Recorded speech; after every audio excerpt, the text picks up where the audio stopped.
여러분, 성경 66권 중에서 가장 난해한, 이해하기 힘든 말씀이 어딘 줄 아십니까? 바로 조금 전에 읽은 이 말씀입니다.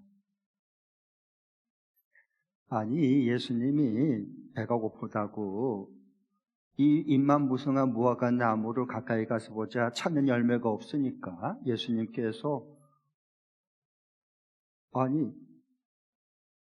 저주를 해요. 그러니까 그 뿌리부터 말라 그 나무가 죽어버린 거예요. 그런데 그 다음에 보면 이어서 하신 말씀이 무화과 열매가 없을 것은 무화과 때가 아니었기 때문에, 철이 아니었기 때문에 그렇다. 무화과 맺을 제철, 나는 이런 말씀 보면 제철이로서 굉장히 화가 날라 그래요. 이게 뭐지? 아니, 예수님 배고프시면 이렇게까지 짜증을 내고 홧김에 조주하고 이러면 안 되잖아요. 예수님이시면서. 그리고 예수님도 배가 고팠다 그러면 다른 제자들도 똑같이 굶었거든요. 근데 예수님 왜 이렇게 열매 맺는 거 찾았다고 없어서 뿌리채 말라 죽게 만들어버리고 이러면 안 되지 않냐는 거예요. 꼭 성경이 그렇게 보여지기를 바랍니다. 그래서 20세기의 이 석학인 영국 버트란트 러셀이라고 하는 사람은 나는 왜 기독교인이 아닌가 하는 책까지 쓰면서 그 근거로서 이 말씀을 드린 거예요. 어떻게 하나님의 아들이라는 예수님이 자기 배가 좀 고프다고 아무 죄도 없는 그 무화과 나무 열매 없다고 때도 아닌데, 열매 맺을 철도 아닌데 어떻게 저주까지 할 수 있느냐? 이건 너무 불합리한 얘기 아니느냐? 그러니까 나는 이런 예수 믿을 수 없다 라고까지 책을 쓴 거예요. 우린 책은 못 써도 이거 도대체 뭐지? 이렇게 정신을 바짝 차리고 성경을 좀 뚫어지게 보시기 바랍니다. 그래야 하나님의 진리의 말씀, 음성을 듣고 우리가 살아갈 수 있는 거죠.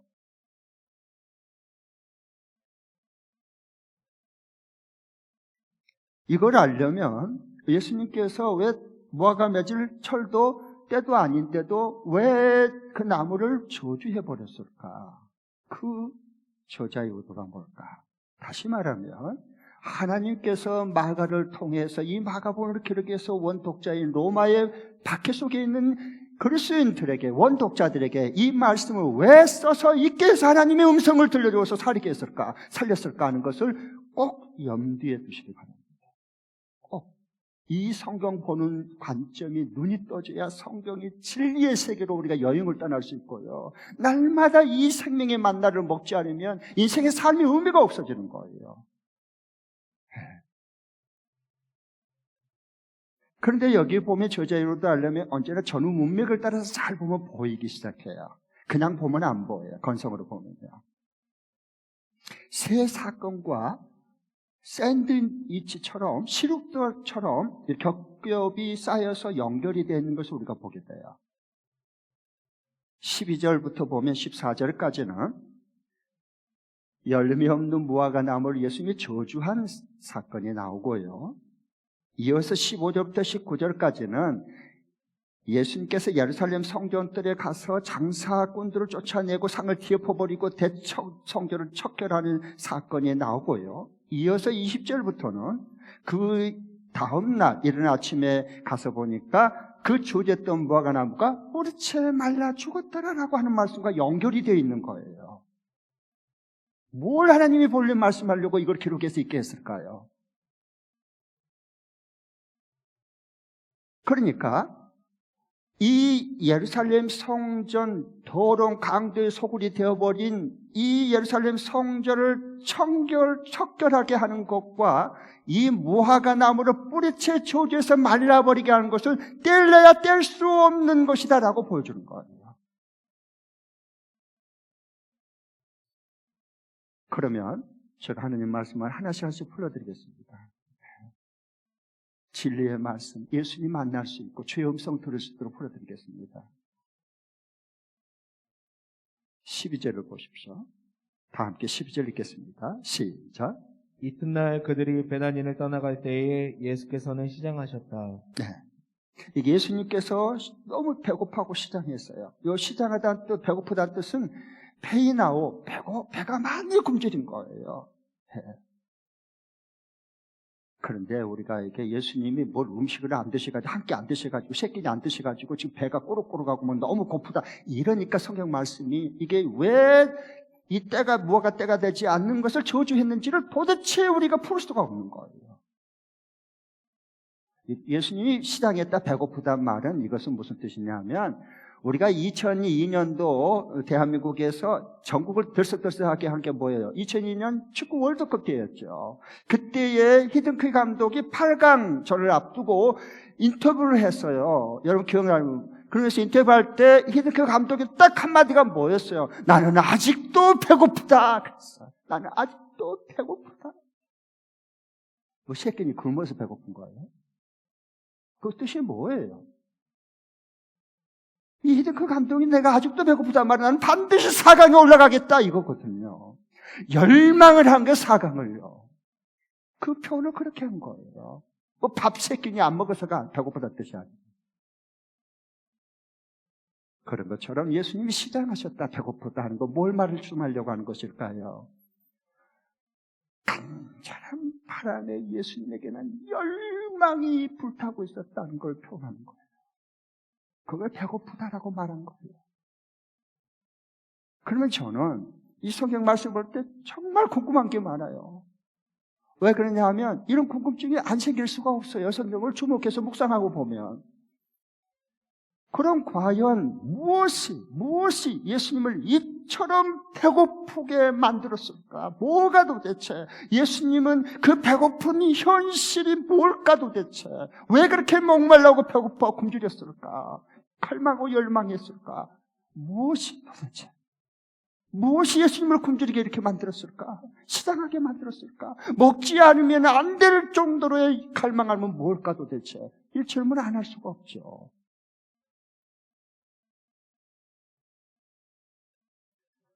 그것은 열매 없는 이 무화과 나무와 성전의 강들 서굴로 타락해버린 요것이 겹쳐서 보면 보이기 시작합니다. 지금 저자 하나님이 본래 이 말씀하고 싶은 거예요. 13절을 보십시오. 13절 시작. 멀리서 잎이 무성한 무화과 나무를 보시고 혹시 그 나무에 열매가 있을까 하여 가까이 가서 보셨는데 잎사귀 밖에는 아무것도 없었다. 무화과의 철이 아니었기 때문이다. 여기 보면 무화과 나무가 잎만 무성했어요. 겉모습은 그냥 막 너무 화려한 거예요. 이파리가 막 무성하니까 겉모습이 화려한 거예요. 그러나 예수님께서 가까이 가서 찾는 건 뭐예요? 무성한 이파리가 화려한 겉모습이 아니에요. 열매예요, 열매. 그런데 그 예수님이 찾으신 열매는 하나도 없는 거예요. 겉모습은 무성하고 화려한데 뭘 말씀하는 거예요? 그것은 그 당시에 이 무화과 나무와 유대교의 예루살렘 성전 제사의 겉모습은 화려했어요. 그 열매가 그냥 가까이서 보면 막 주렁주렁 맺었을 것 같아요. 왜? 이파리에 비교하면. 그 비율로 따지면. 그런데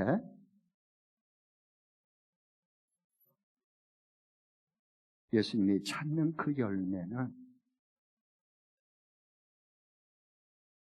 없어요. 그러면 이 나무, 이 성전, 예루살렘 성전은 쓸모없게 됐다. 쓸모없다. 하나님의 아들 예수님의 눈에는 이제 쓸모없게 되어버렸다. 이게 예루살렘 성전의 제사드리는 그 난리 아우성을 치지만 화려하지만 종교 행위는 그렇게 그럴싸하게 하지만 예루살렘 성전 이 뿌리부터 말라버린 무화과 나무, 열매 없는, 주님이 찾는 열매가 없는 그런 종교로 타락했다라고 한 거예요. 저와 여러분 얘기를 좀 보겠습니다. 요즘 그리스도인들은 어떤 모습일까요? 저와 여러분, 교와 우리 한국교회는 어떤 모습일까요? 혹시 여기 무화과 나무처럼 이파리만 무성하게 잘자라게 하고 열매가 없는, 예루살렘 성전 제사와 제물은 막, 그리고 비둘기 팔고 소 팔고 양 팔고 막 환율 받고 성전세 내고 막 왁자지껄하고 겉은 화려하고 제사드린 것 같은데 속에 들어가 보니 강도가 딱 잘 섰고 있어요. 하나님이 없어요. 그랬다고 말했는데, 그런 것처럼 오늘 우리 그리스도인들은 어떨까? 저 여러분은 어떤 모습입니까? 겉멋에만 치장하는데 마음과 생각과 물질과 재물을 혹시 쏟아붓고 있지는 않는지. 주님은 우리에게 너희는 세상의 소금이다. 소금이 맛을 잃으면 사람들에게 밖에 버려서 짓밟힐 뿐이다. 왜 교회가 짓밟혔습니까? 왜 오늘날 그리스도인들이 저 개덕교 왜 그렇게 침을 뱉고 손가락질합니까? 왜 짓밟힙니까? 소금이 맛을 잃었거든요. 왜? 거치장 자기 멋내기만 치중하지 그리스도인들이 소금의 맛을 내려고 하는 그 정체성과 역할을 잃어버렸지 않았을까? 나는 그런 부분에 마음이 아픈 거예요. 그러니까 당연히 밖에 버려서 짓밟히지. 그럴 수밖에. 성경대로 이루어져가고 있잖아요. 소금이 맛을 잃지 않으면 갖다 버려도 주워 담다가 다시 그 음식 간 맞추고 음식의 맛을 내도록 소중하게 여깁니다.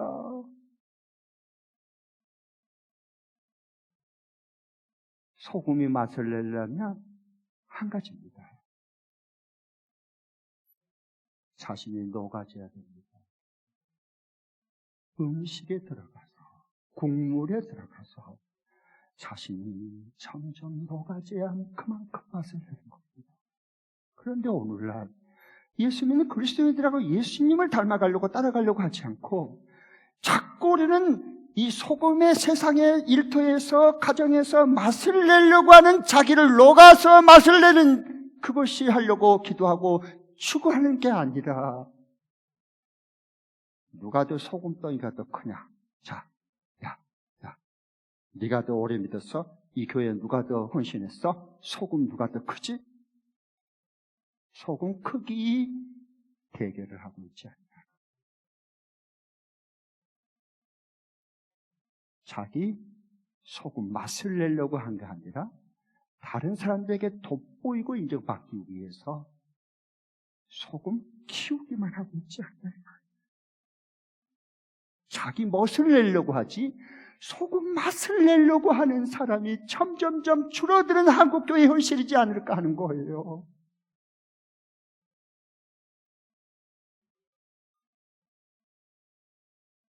만일의 경우에 소금이 맛내기를 녹아지는 걸 겁을 내거나 그걸 두려워하고 포기한다면, 맛을 잃어버린다면 결국은 그리스도인들은 세상 유행 따라 멋내기를 치장하는데 무화과 나무만 화려하게 잎사귀만 화려하게 돋보이는데 우리의 모든 시간과 에너지와 모든 것을 쏟아 부을 수밖에 없습니다.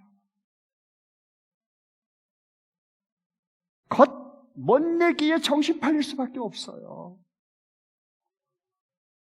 다시 말하면 맛을 내는 것은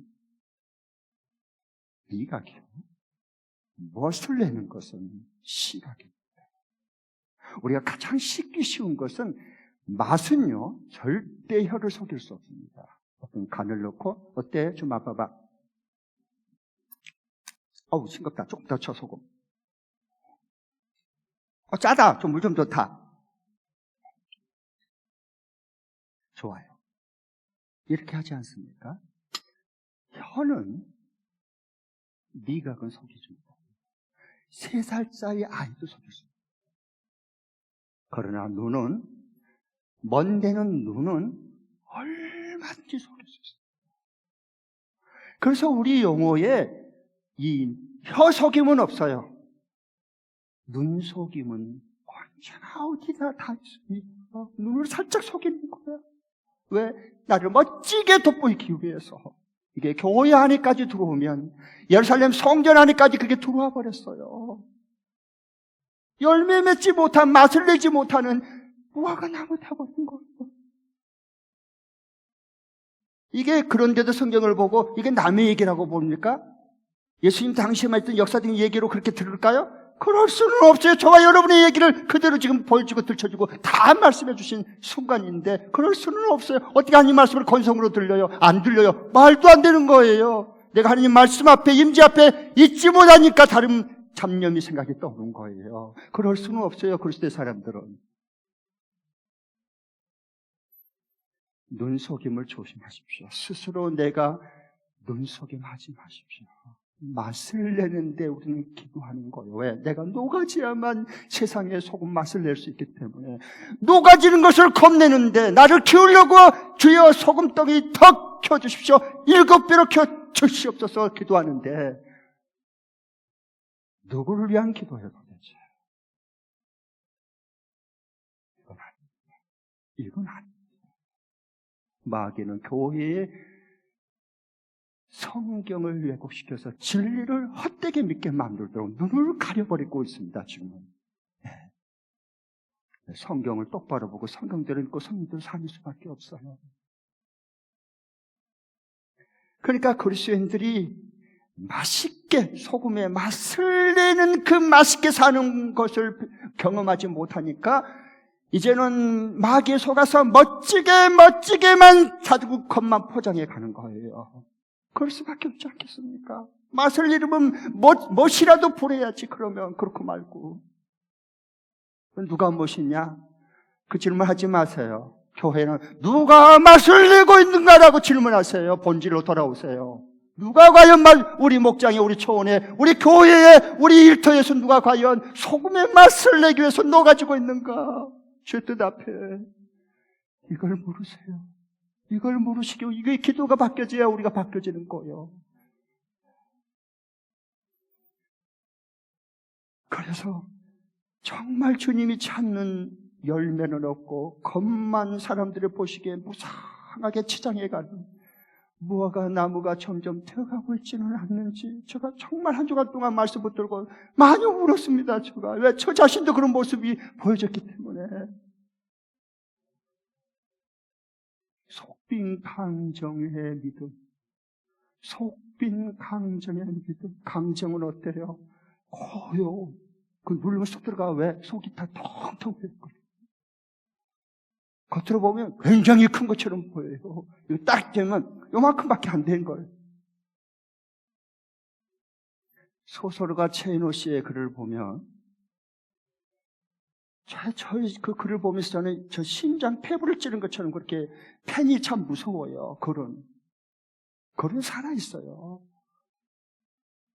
그 최인호 씨의 글에 보면 이렇게 되어 있어요. 그가 한 번에 이제 그리스도인들에 대해서 관심을 갖고 한번 신앙생활을 해보려고 그랬거든요. 그런데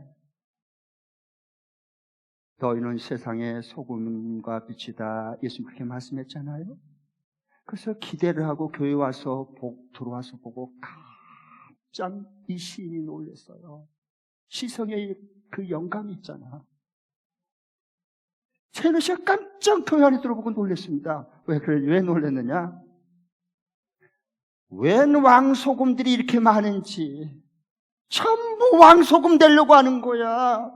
자기 자랑하면서 자기의 멋을 사람들에게 돋보이려고 딱 이 시성의 눈에는 딱 보이지가 안 보이겠어요? 왜 왕소금들이 이렇게 많이 드글드글 모이냐는 거예요.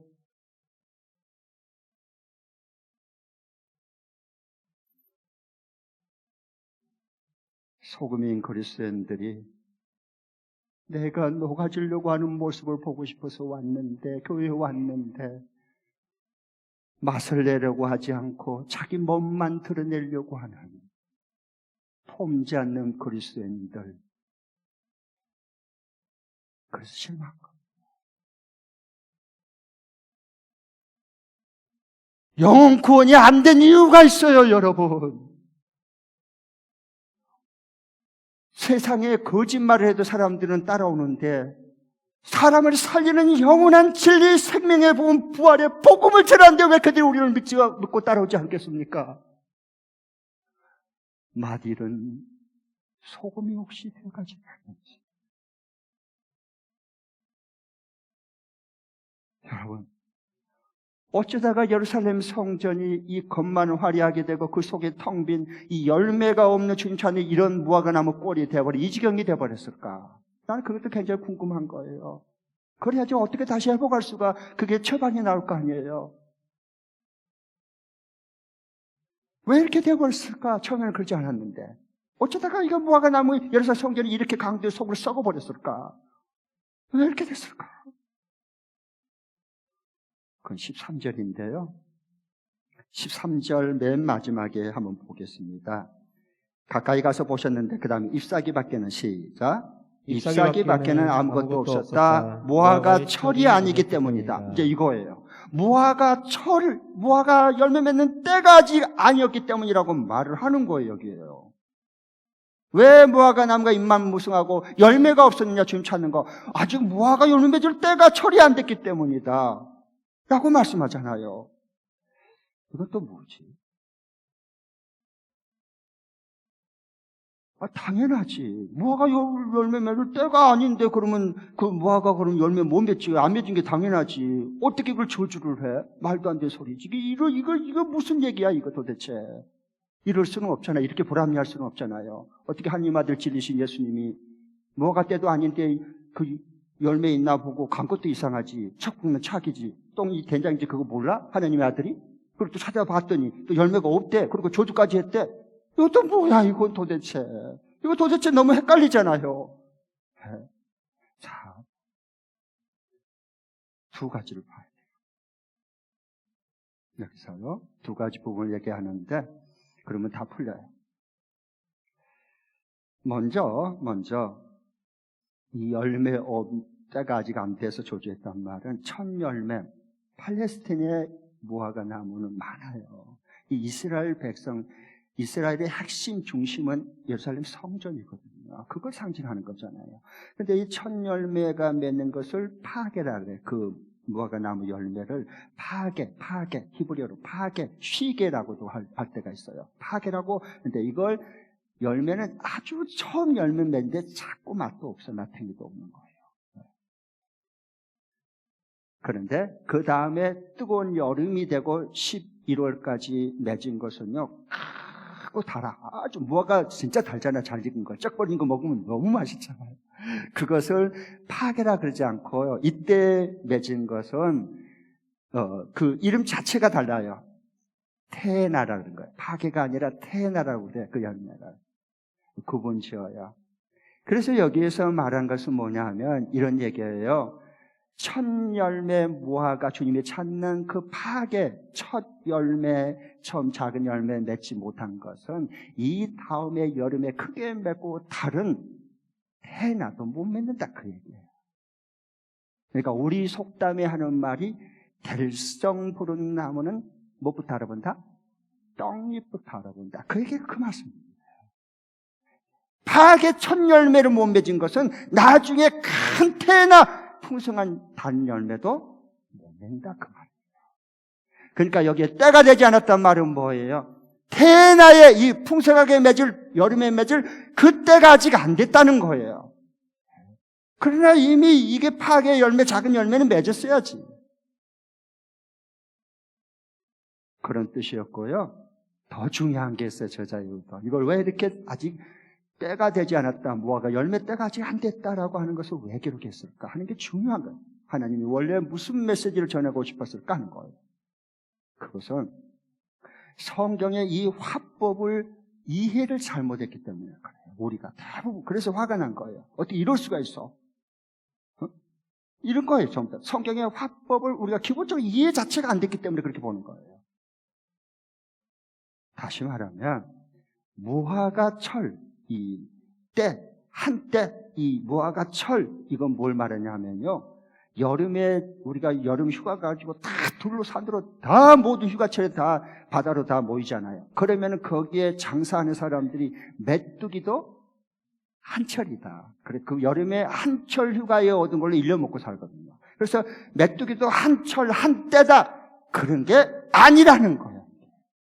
그걸 말하려고 하는 게 아니라 성경에 이 표현하는 화법은 전혀 다른 거예요.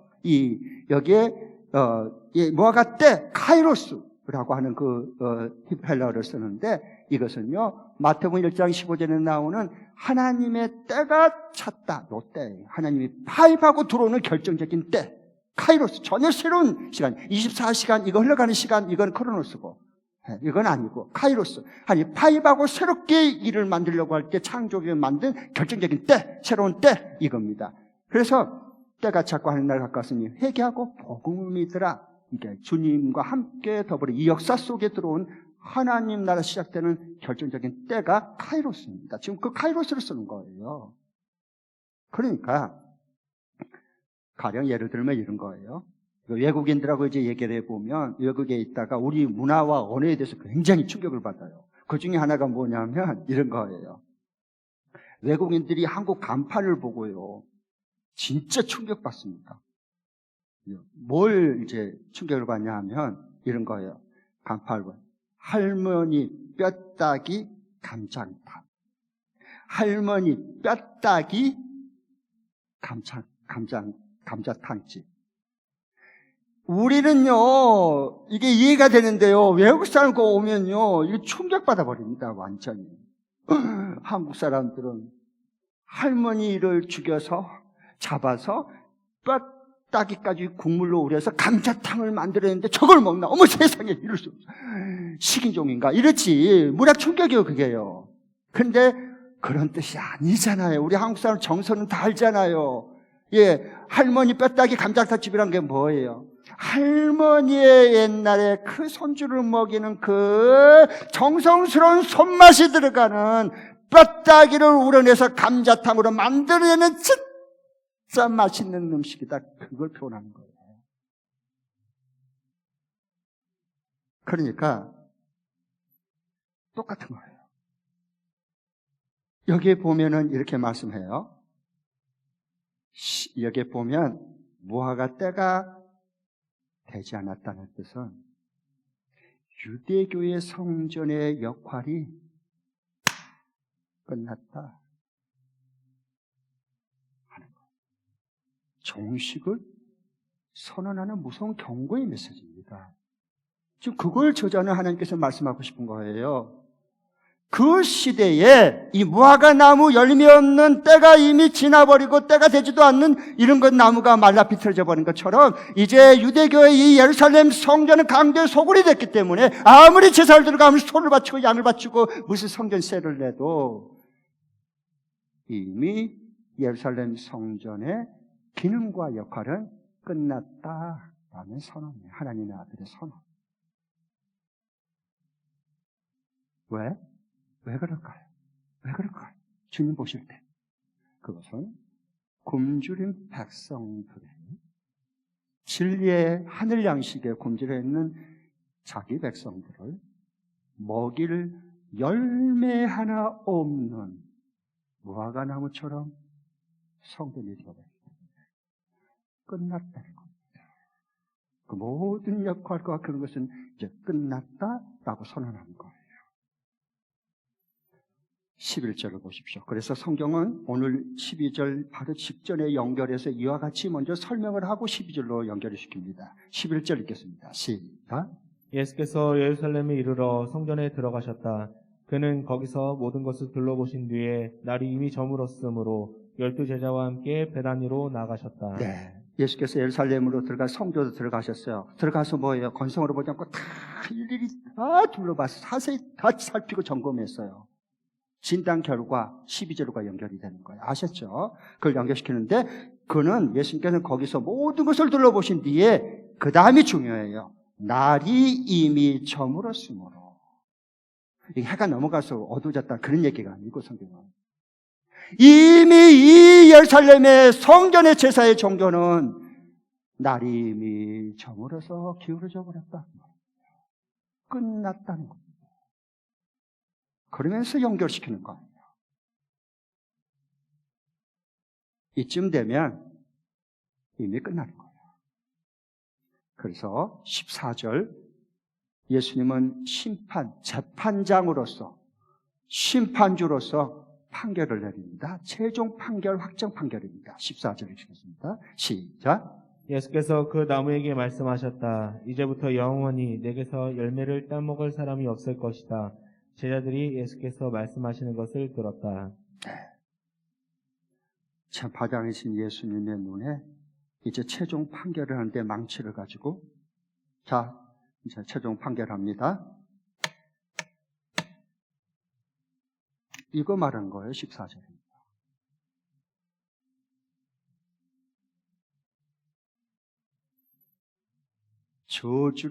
무화과 나무를 저주한 게 아니라 그 베드로의 그 다음에 20절에 21절에 나온 말이고 베드로도 주님이 하신 말씀을 아직 이해를 못했어. 예수님이 최종 예루살렘 성전 유대교에 대해서 최종 확정 판결을 내린 거예요. 저주한 게 아니라.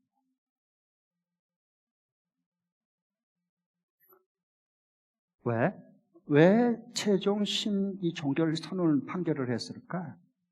그건 15절, 16절에 이어서 말이죠. 그 근거를 얘기해줘요. 15절부터 17절을 읽겠습니다. 시작. 그리고 그들은 예루살렘에 들어갔다. 예수께서 성전에 들어가셔서 성전 뜰에서 팔고 사고 하는 사람들을 내쫓으시면서 돈을 바꾸어주는 사람들의 상과 비둘기를 파는 사람들의 의자를 둘러엎으시고 성전 뜰을 가로질러 물건을 나르는 것을 금하셨다. 네, 여기까지만 우선 지켜보죠. 여기 보니까 뭐 했어요?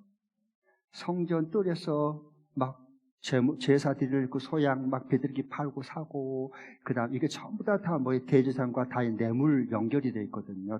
독과점 해가지고요. 이 소 한 마리 팔면 얼마 떨어지는 거예요. 이게 다 강도들이야. 종교의 이름을 이용해서 겉은 멀쩡한데 화려한데 속은 썩어 들어가는 거. 그러니까 예수님이 강도의 소굴이다 그러잖아요. 주님 앞에 제사들에서 영광을 돌리는 것은 관심 없어요. 뒷돈 챙기는 게만 이미 거기에 강도가 되어버렸어요. 그러니까 이렇게 되니까 어디다가 이 성전들 바깥들에다가 이 장사터를 만들어 버렸어요. 하나님이 원래 성전에는 성전 바깥들이 뭐라 했어요? 밑에 간주에 보면 이방인의 뜻이에요. 이방인의 뜻. 성전을 하나님이 세울 때 처음부터 이방인의 뜻을 뒀어요. 맨 바깥에. 왜 그럴까요? 왜 성전을 이방인의 뜻, 안 믿는 하나님 이스라엘 백성 왜 이방인의 뜻을 왜 뒀을까요? 성전 그 뜰 안에 말이에요. 이스라엘을 구원시킨 것은, 선택한 것은, 성전을 세운 것은 이방인의 구원을 위해서 세운 것. 그런데 모든 민족이 선택받은 사람들, 하나님의 백성을 통해서 이방인들이 복음을 듣고 하나님께 돌아와서 함께 생명을 얻고 하나님 앞에 영광을 돌리는 하나님 나라 백성으로 삼으려고 이방인의 뜰을 만들어놨는데 천하에 이 이방인의 뜰을 쟤들은 개 대지고 지옥 가야 돼. 지옥 때릴 거면 이방인들은 아이고 저거 보기 싫은 것들 저것들 지옥 가야지. 무슨 구원을 받아. 그래서 그 이방인의 뜰 합쳐버리고 거기다가 장사터로 바꿔서 돈 이익 챙기는데 혈안이 있었어요. 예수님이 보실 때 기가 막 영혼 구원에 대한 것을 아예 채취어버리는 문을 닫아버리는 이 강도 같은 놈들 주님이 심판한 거예요. 판정 확정 판결이 끝났다 이들은 라고 말한 거예요. 그래서 우리가 이 이방인들이 구원받도록 하기 위해서 예수님께서 어떻게 성전을 세우셨어요? 17절을 보십시오. 시작. 예수께서는 가르치시면서 그들에게 말씀하셨다. 기록한 바 내 집은 만민이 기도하는 집이라고 불릴 것이다 하지 않았느냐. 그런데 너희는 그것을 강도들의 소굴로 만들어 버렸다. 네. 원래 내 집은 아버지의 이 성전은 만민이 기도하는 집이라고 부를 거다. 성전 왜 세웠어요? 만민이 와서 기도하도록. 뭘 위해서? 이방인들도 우리처럼 구원받을 수 있도록, 하나님 나라 백성이 될 수 있도록 기도하라고 세운 건데, 세상이나 이방인의 뜰을 아예 없애버리고 하나님의 뜻에 대적하면서 자기 이익을 챙기는데 장사토록 만들었습니다. 그래서 우리 교회는 물고 못하게 한 이유가 있어요. 아무리 좋은 의도로 동기로 시작하지만 나중에 시간이 지나면요, 다 이권 개입이 다 변질되고 타락되는 겁니다. 그러니까 아예 하지 마십시오. 그래서 물고 못 팔게 한 이유가 있어요. 상품 못 팔게 한 이유가 있어요. 우리가 돈 앞에 약하거든. 약하거든.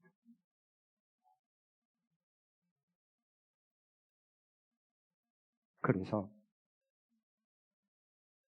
우리 하나님은요, 왜 우리를 구원시켰어요? 우리를 왜 성령이 가는 몸 성전으로 삼았어요? 왜 우리를 목자 목녀로 세우셨어요? 왜 교회 학교 교육 목자로 세웠어요?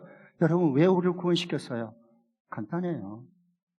우리를 먼저 구원시킨 우리를 통해서 믿지 않는 VIP 이방인들을 구원시키기 위해서 그런 거예요.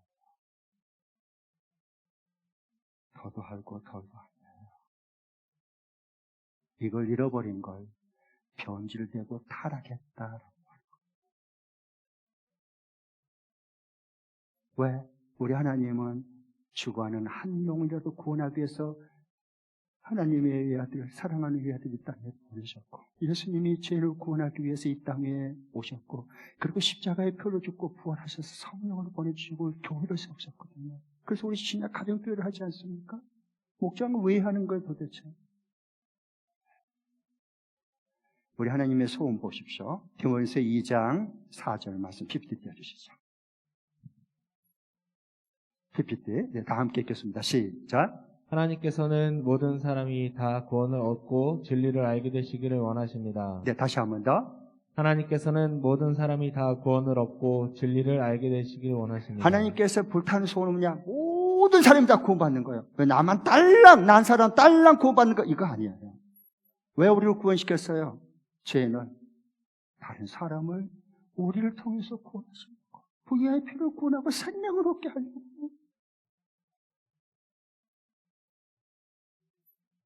자, 그러면 이 멋내기 하는, 세상 따라서 자기 멋내기에 정신이 혈안이 빠진 이런 시대에 멋내기가 아니라 소금 맛을 세상의 일터에서 내는, 학교에서 맛을 내는 이 열매 맺는 신앙생활을 하면 어떻게 해야 될까?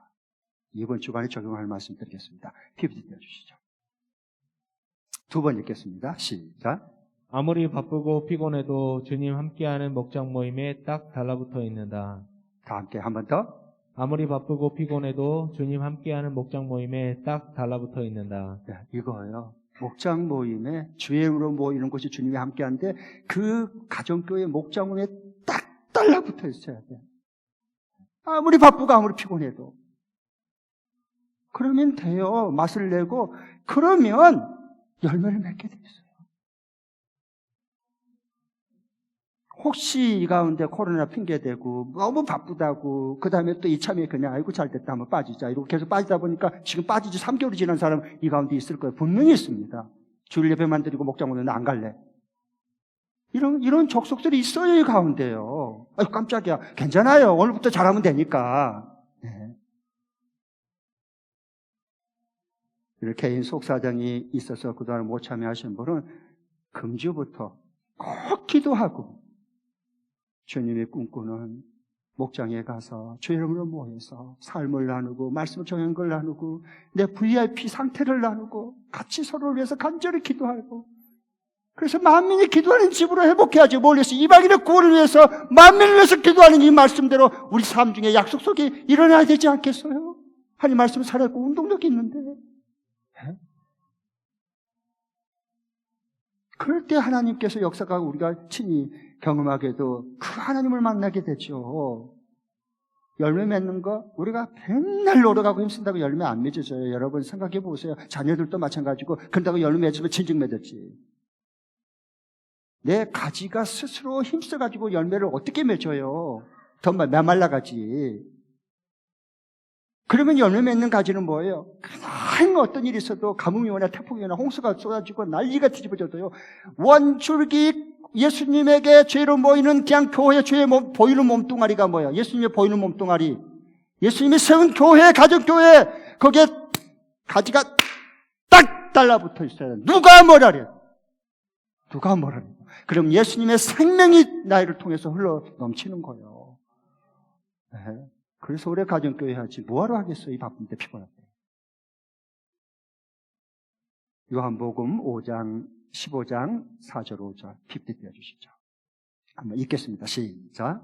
내 안에 머물러 있어라. 그리하면 나도 너희 안에 머물러 있겠다. 가지가 포도나무에 붙어 있지 아니하면 스스로 열매를 맺을 수 없는 것과 같이 너희도 내 안에 머물러 있지 아니하면 열매를 맺을 수 없다. 나는 포도나무요 너희는 가지이니 사람이 내 안에 머물러 있고 내가 그 안에 머물러 있으면 그는 많은 열매를 맺는다. 너희는 나를 떠나서는 아무것도 할 수 없다. 아멘. 주님이 이 시대에 보이고 남겨놓고 간 하늘나라 보좌로 가셔 통치하고 계셨는데 주님이 보이는 몸, 가정교회예요. 그런데 가정교회를 떠난다? 가지가 원줄기 떠난 거예요. 그 메말라 그 죽는다 그랬어요. 성경대로 믿어야 돼요. 딱 달라붙었어요. 어떤 일이 있어요? 그게 사는 길이에요. 그게 열매 맺는 길이에요. 그게 회복할 수 있는 길이에요. 거기에 달려 있어요.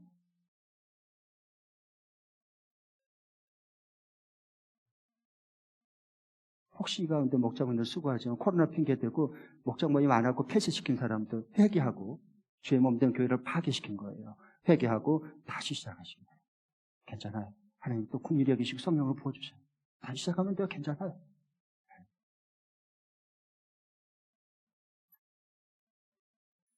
그러면 입만무성한 거칠에 겉멋내기 인생을 쏟은 게 아니라 소금 맛을 내서 살맛이 나게 하는 녹아지는 소금이 된다 그 말입니다.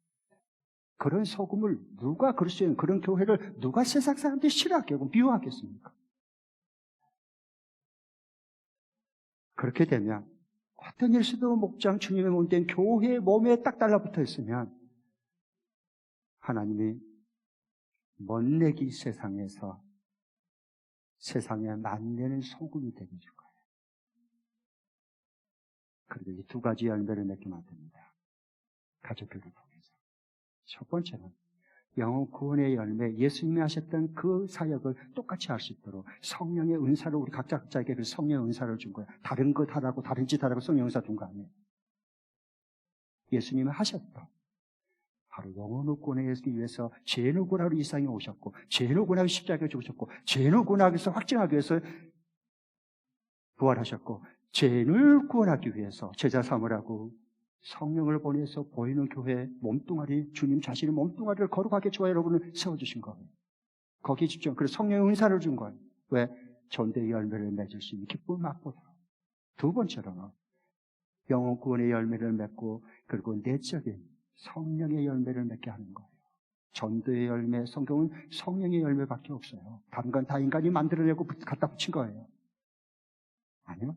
그러니까 성령의 열매, 갈라디아서 5장에 나오는 성령의 열매입니다. 그건 예수님의 내적인 성품을 닮아가는 거예요. 어디서 닮아갈까요? 나와 다른 사람끼리 부딪혀가면서 인내하면서 다듬어지면서 진흙이 빚어지면서 좋은 그릇으로 서로 담이 쌓아지고 벽돌을 서로 연결해서 쌓아져서 아름다움을 만들어내듯이 목장에서 연습하는 거예요. 나하고 안 맞다고 튀어나가면 가추시는 마귀 밥이야 그거 가만두지를 않아. 언제 다듬어질 거야? 내 자녀가 내가 안 다듬어진 모습 딱 닮아 나오는데 어떻게 하면 좋아? 그러니까 지금이 때입니다. 꼭 목장에 아무리 바쁘고 아무리 피곤해도 예수의 이름으로 모이는 주님 함께하는 목장 모임에 딱 가지가 달라붙어 있기를 축복합니다. 기도하겠습니다.